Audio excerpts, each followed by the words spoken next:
everybody. It's a little bit strange to be meeting like this, but welcome to my home, and I hope you're having a lovely time in your own home this morning. First, I want to imagine that we are all sitting together. Let's take a little moment to think about our friends and the people that we would normally see on a Sunday morning, and we can remember them as we sit together and hear a story.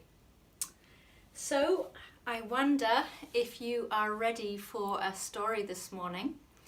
I just want to invite you to get yourself comfortable. I've got my slippers and my cushion, so I'm all ready. Maybe you need to just find yourself a nice place to sit and be comfortable too. And then let's take a little moment to get ourselves quiet on the inside as well.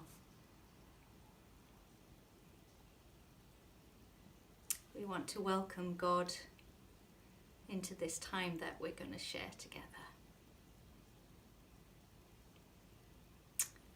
So I have been wondering about what story we need to share this morning, and I feel like God said to me, this is the one that we need today.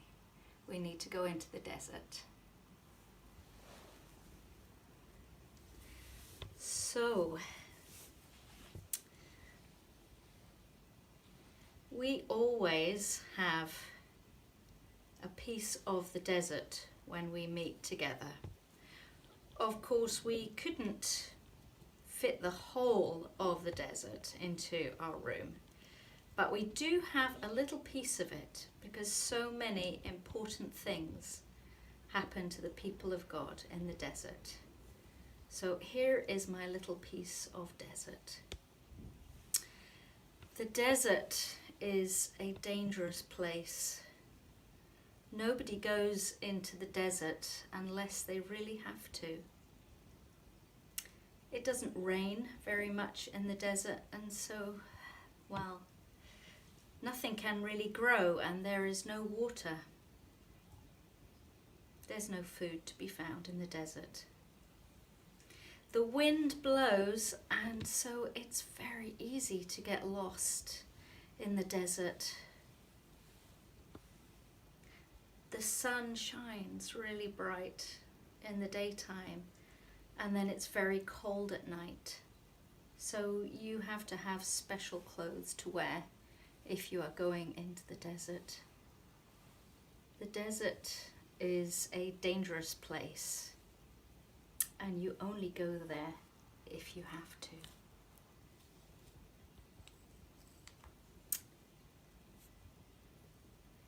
The people of God were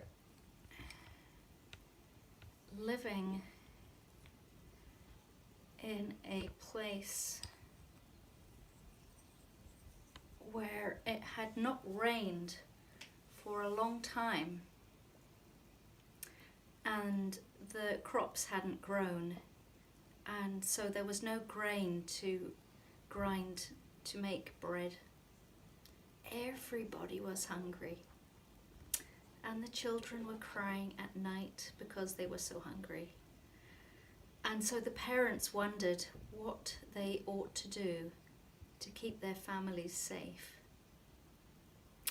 So they decided that they really had to travel across the desert to a new land, a new place where they could find food and water.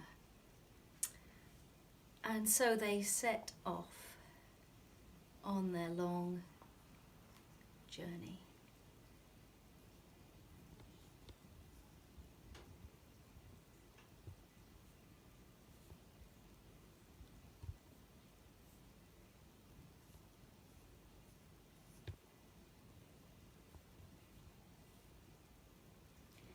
It must have taken a very long time.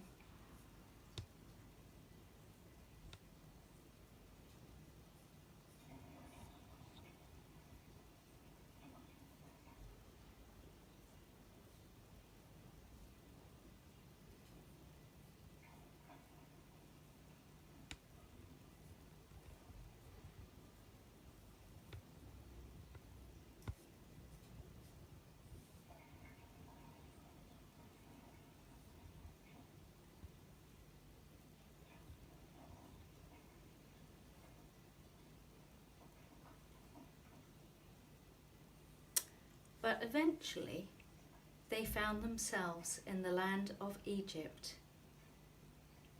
In Egypt, the king was called Pharaoh, and he gave them food and drink and work. But then he would not let them go. They were trapped. They had to live where the Pharaoh told them to live. They had to work what the Pharaoh told them to do. They had to eat the food the Pharaoh told them to eat. They had to get up and go to bed when the Pharaoh told them. They were slaves. They were stuck in the land of Egypt.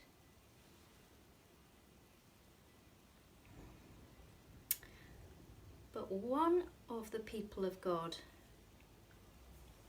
Moses, went to Pharaoh and said, God says, let my people go. But Pharaoh said, no. Moses came back many times, saying, let my people go. But each time Pharaoh said, no. So strange things began to happen in the land of Egypt. But each time Pharaoh said, no.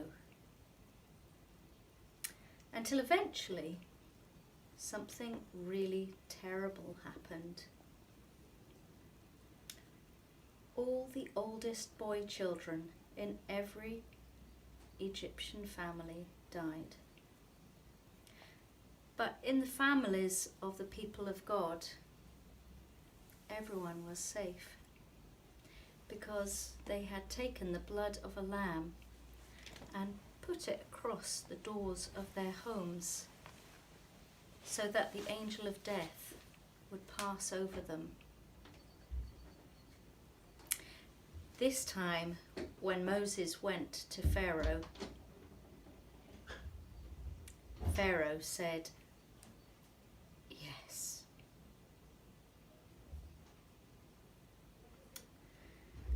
Very quickly, Moses and the people started to get ready to leave. They packed all their things. They needed to have everything with them for the journey, so they started to make some bread quickly. But they did not have time to let the bread rise and get big and fluffy like the bread that we buy in the shops. All they could do was have thin bread like this. You can still find this bread today. It's called matzo. And when you eat it, you can taste the story.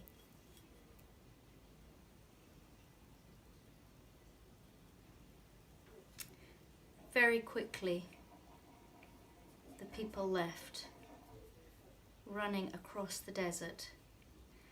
They were afraid that Pharaoh would change his mind. Suddenly they heard the sound they had all been dreading. The ground started to move, and they could hear the sound of horses' hooves and the chariot wheels thundering. Pharaoh and his army were after them, and the army pushed them up against the water.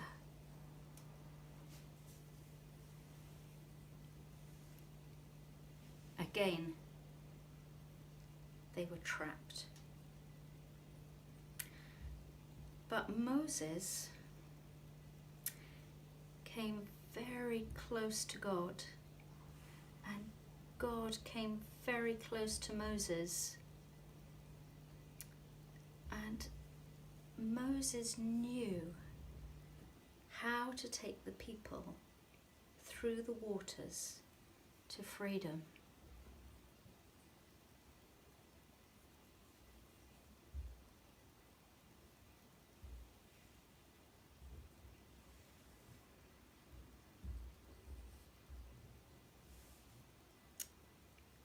See this one? He's very happy. But this one is so frightened. She can hardly move.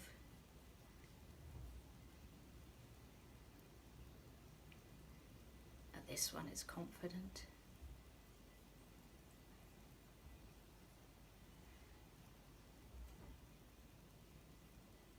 One by one, the people of God came through the waters.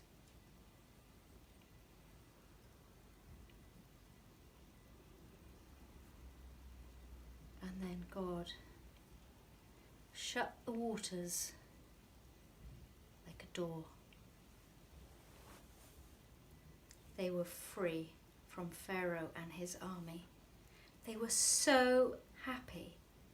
They just had to stop and say thank you to God. And it was Miriam who led them in the dancing.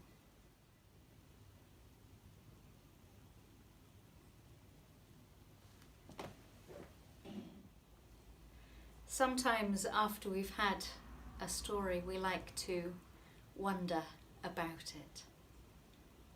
And this might be something that you'd like to do with your family at home. I wonder, what was your favourite part of this story? Which bit do you like best?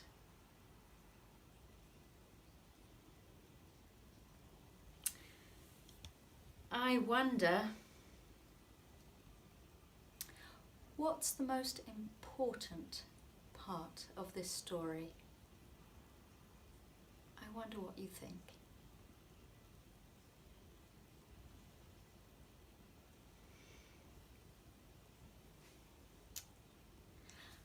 I wonder, is there any part of this story that is about you, or is especially for you?